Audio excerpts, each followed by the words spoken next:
Sebelum video ini saya mulai, saya ingetin dulu, video ini bukan buat orang yang nggak bisa terima kritik. Kalau kalian tipe orang kayak gitu, skip aja. Saya nggak apa-apa kok. Baiknya tonton videonya sampai habis ya. Enjoy! Itu BUMN juga, itu sama aja udah dapat Pertamina nggak mau kerja lagi, tidur 10 tahun jadi ular sanca, ular piton dia bilang. Masih ada 7 BUMN yang menderita kerugian. Ketemu sama direksi BUMN, langsung kasih kartu nama, ngobrol-ngobrol, ketawa-ketawa. Ketika pulang, Pak Erick tuh lihat, ini kan direktur ini, dia cek rugi semua. Mengalami kerugian karena bebannya naik 3 kali lipat. Hampir 20-30 triliun. Data per akhir 2018 ya, karena sekarang udah lebih tinggi ya. Saya pikir nggak masuk akal kalau kita kelola seperti itu.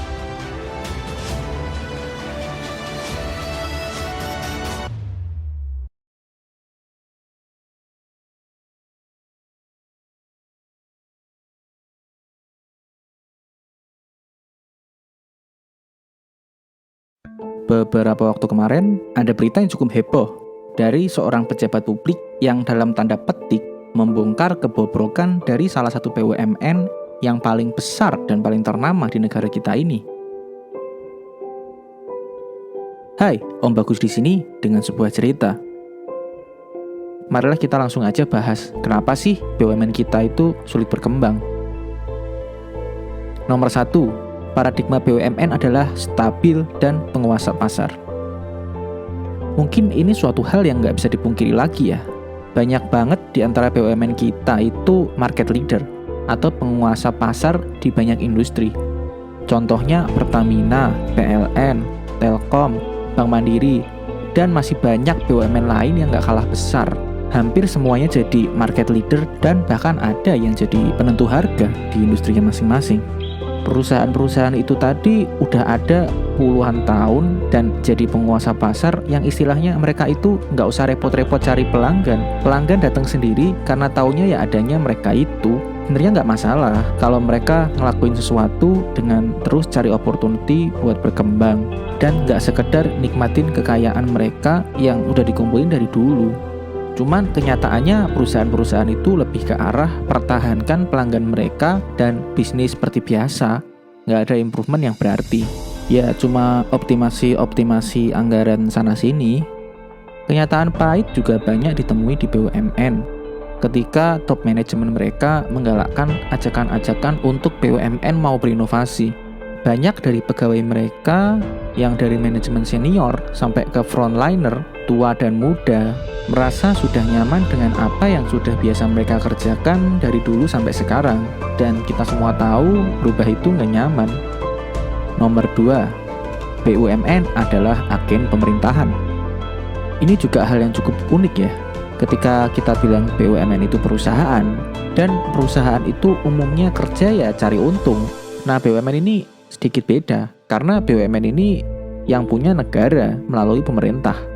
Oleh karenanya BUMN itu ditugasi oleh pemiliknya, yaitu si pemerintah ini, buat ngelakuin hal-hal yang sebenarnya nggak bisa bikin untung, tapi bisa bantu bangun negeri.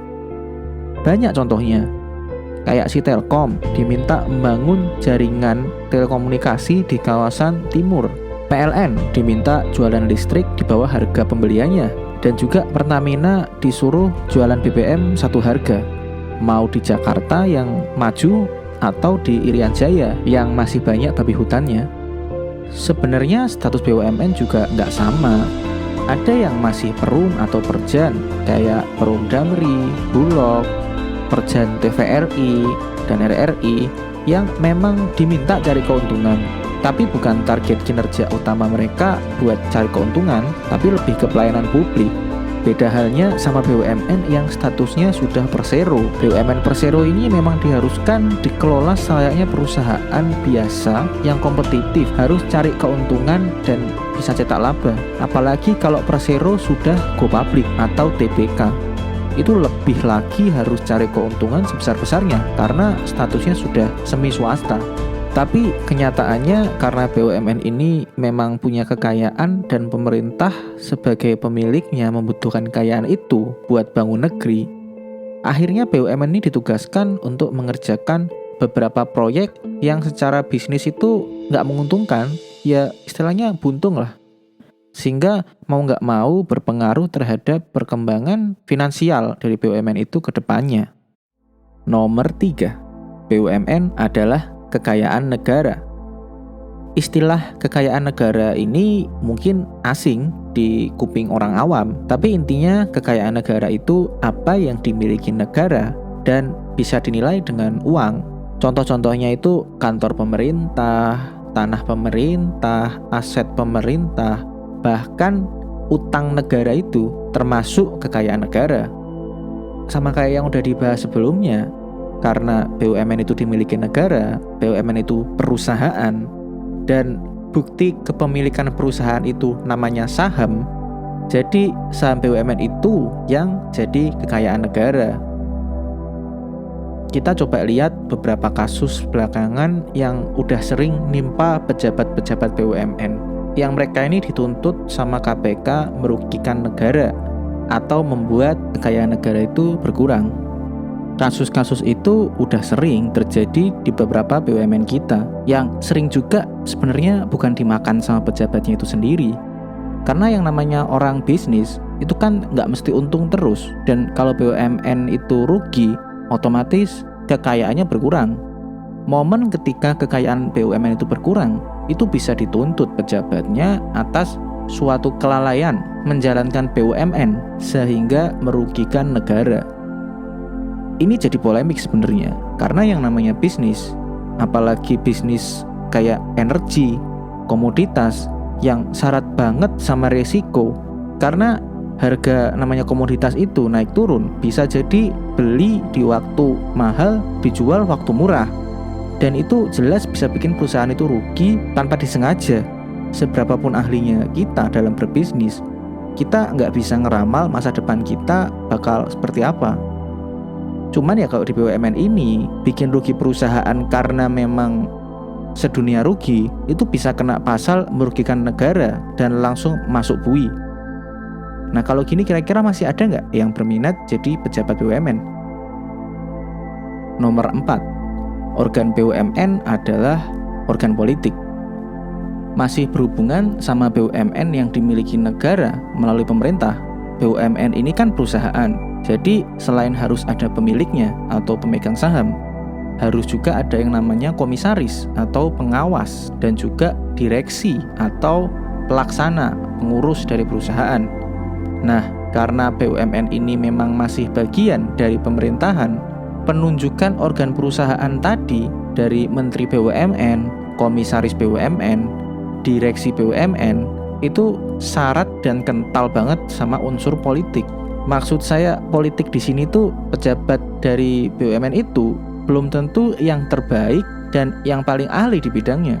Bisa jadi pejabat itu ditunjuk karena punya relasi atau orang yang punya kekuasaan itu punya utang budi sama orang itu. Bisa juga orang biasa yang menarik perhatian atau dipercaya sama orang yang punya kekuasaan tadi. Di sini perlu disoroti juga, itu belum tentu hal yang buruk. Karena kalau sampai orang ditunjuk jadi pejabat di BUMN, tentu saja orang yang punya kekuasaan itu punya trust atau kepercayaan yang berlebih sama orang tersebut. Dan yang namanya kepercayaan itu bukan barang gratisan, yang pastinya harus dibuktikan dulu dengan kerja yang baik sebelumnya. Cuman kepercayaan itu tuh bukan segalanya untuk menjalankan atau memimpin suatu perusahaan setingkat BUMN kita ini. Perlu ilmu yang kuat, pemahaman proses-proses bisnis dalam industri, juga wawasan dan relasi pihak-pihak apa saja yang perlu digandeng untuk menjalankan bisnis itu dengan lebih baik ke depannya. Nomor 5, BUMN sulit mengambil resiko. Nah, sebenarnya isu yang terakhir ini itu isu gabungan dari semua isu yang udah disampaikan tadi. Dari gambaran yang awal tadi kita sudah lihat kenapa BUMN itu tidak bisa ambil resiko. Dan semua orang tahu kalau mau berkembang, cari keuntungan yang cepat, tentu saja harus berani ambil resiko. Sebagai informasi aja, dari seluruh startup yang statusnya sudah company, sudah perusahaan, itu lebih dari 50% gagal di jalan. Itu statusnya sudah company ya. Dan yang sekedar jalan saja itu yang di bawah 50%. Dan kalau mau statistik yang lebih hebat lagi, startup yang statusnya jadi unicorn, yang besar dan itu benar-benar jadi gitu, itu hanya 1% dari yang berjalan. Jadi 1% dari yang di bawah 50% tadi. Lebih besar kemungkinan Anda itu kesambar petir ketimbang startup Anda jadi unicorn. Bisnis yang sehat itu mau nggak mau bisnis yang harus ambil resiko. Dan kalau cuma sekedar memanfaatkan apa yang ada, cuma sekedar optimasi saja tanpa inovasi, mungkin bakal ada improvement, tapi nggak akan berarti. Lebih ke jalan di tempat sebenarnya. Pesan penutup saya, yang bisa bangun BUMN ini nggak cuma BUMN dan pegawai BUMN. Dari atas sampai bawah, sampai kita semua warga Indonesia, lakukan yang terbaik untuk apa yang negara kita ini miliki.